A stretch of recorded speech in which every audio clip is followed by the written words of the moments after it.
Saya baru tahu loh kalau debat itu boleh bawa contekan. Yang lain pakai contekan saya harus ngafal ya.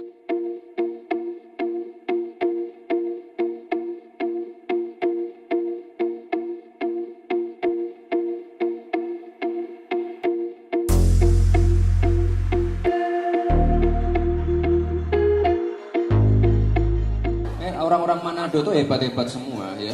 Tapi memang harus didorong lagi untuk tampil. Anak muda dikasih kesempatan.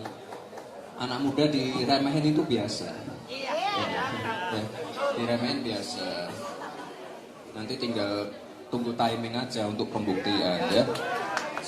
Pokoknya jangan jangan sampai kita nyerah, jangan sampai kita rendah diri. Kita buktiin aja. Kan kemarin kami mengajak ini ya, di closing statement debat ya. Saya baru tahu loh kalau debat itu boleh bawa contekan. Yang lain pakai contekan saya harus ngafal ya. Ini kami kan kemarin mengajak anak muda. Kesempatan untuk Indonesia Emas 2045 itu datangnya hanya sekali. Yang nyiapin tuh ya anak-anak seumuran kita.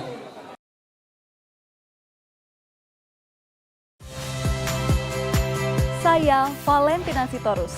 Saksikan program-program Kompas TV melalui siaran digital, pay TV, dan media streaming lainnya. Kompas TV, independen, terpercaya.